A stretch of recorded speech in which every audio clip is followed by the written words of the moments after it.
Assalamualaikum warahmatullahi wabarakatuh to everyone who was watching this video, especially our lecturer. Today for this video, we are from group 3. We are going to be talking about the importance of Islamic study.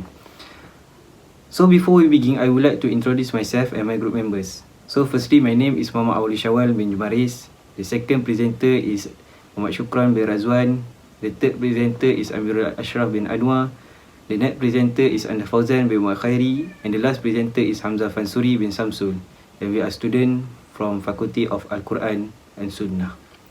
So we will return to our topic, which is the importance of Islamic study. Islamic study is generally known as an effort to know everything related to the religion of Islam. In other words, we can say the Islamic study is a conscious and systematic effort to understand Islam comprehensively and discuss law, stock and barrel about Islamic religion and whatever related to it, such as teaching, history, daily practice and others. So for the start, I will explain about the definition of Islamic studies. The definition of Islamic studies may vary according to who is writing about it and from which angle. Some emphasize the tarbiyah or character development. Others define it as religious education with emphasis on the Quran and Sunnah and other basic Islamic teaching and values. So for the purpose of the task, Islamic studies refer to tarbiyah and any other topics, specifically the importance of Islamic studies. That's all from me. The next presenter will share or explain to us the importance of Islamic studies. So I will pass to the next presenter. Thank you. Assalamualaikum. Thank you to my friend. Now I will continue about the importance of Islamic studies. So for the first point, Islamic education can create better human beings. First, Islam teaches the believers good manners. In Hadith Prophet Muhammad sallallahu alaihi wasallam, "Innama bu'istu liutammima salihal akhlaq." Mean I was sent to perfect good character. We all know that the Prophet Muhammad was sent in the midst of society of ignorance.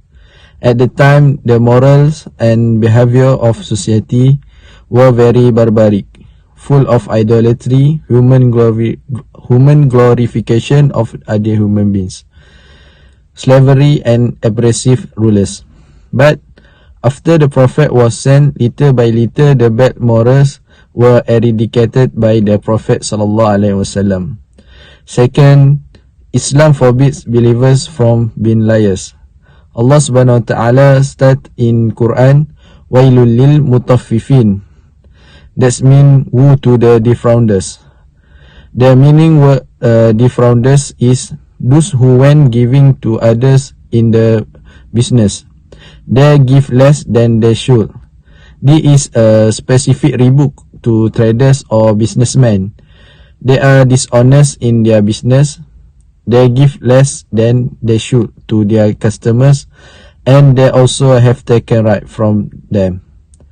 This shows that the act of liars is something that is hated by Allah subhanahu wa ta'ala. And the Prophet Muhammad declared, "Man hamala alayna as-silaha falaysa minna wa man ghashana falaysa minna." Means he who points a weapon at us does not belong to us, and he who trade us. At the word falaysa minna, the fuqaha agreed that this hadith was not taken on the meaning of the phrase not from our group. This phrase does not mean out of Islam. They agreed that the meaning of the phrase "not from our group" is not a Muslim way to commit fraud. That's all from me. I will pass to next presenter. Thank you. Assalamualaikum warahmatullahi wabarakatuh. Thank you to my friends. Now I will continue about the importance of Islamic studies. So for the second point is Islamic education build a harmonious environment. First, maintain a close relationship between Muslim and non-Muslim. It is proven from Surah Al-Hujurat verse 13. A'udzu billahi minasyaitonir rajim. يا أيها الناس إنا خلقناكم من ذكر وأنثى وجعلناكم شعوبا وقبائل لتعارفوا صدق الله العظيم. The meaning of the verse is, O humanity, indeed we created you from a male and female and made you into pupils that tribe so that you may get to know one another. Al-Hujurat verse 13. For the example, the Prophet Muhammad SAW visited a Jewish child. From the verse, we know Allah Subhanahu Wa Taala made people of many races and tribes so that you or we know each other. And an example based on the verse is that the Prophet Muhammad SAW visited Jewish children despite them have a different religions. This shows that despite different races, the Prophet still visited the Jewish children to build a harmonious environment. Secondly, laying the foundation of social justice. I take evidence from Surah An-Nisa verse 58. A'udzu billahi minasyaitonir rajim. Innallaha ya'murukum an tu'addul amanati ila ahliha wa idza hakamtum bainan nas an tahkumu bil 'adl. Shadaqallahul 'azim. The meaning of the verse is, indeed Allah commands you to return trust to their rightful owners, and when you judge between people, judge with fairness. An-Nisa 58. For the example, the Jews were given equal rights with the Muslim in using public facilities and other rights as a citizen. The verse explains that we should establish a law between human beings fairly without any element of treachery. For example, Jews were given the same rights as Muslims despite different religions. This matter was created to build the foundation of social justice. That's all from me. I will pass to next presenter. Thank you. Assalamualaikum warahmatullahi wabarakatuh. Thank you to my friends. Now I will continue about the importance of Islamic study. So for the third point is Islamic education builds a developed country. Allah Subhanahu wa taala said in Al-Quran, A'udzu billahi minasyaitonir rajim. Walau anna ahlal qura amanu wattaqaw lafatahna 'alaihim barakatin minas sama'i wal ardi walakin kadzabu fa akhadnahum bima kanu yaksubun. Surah Al-A'raf ayat 96. The meaning is, and if only the peoples of the cities had believed and feared Allah, we would have opened upon the blessing from the heaven and earth. But they denied the messengers, so we are seized from for what they were earning. By following Allah's order in this verse, a country should produce a developed country based on the well-being of its citizens. History has proved that the Islamic rules, Muslim rights, are more guarded and secure. But history has never proved that Muslims are being safe under the Muslim rule and government.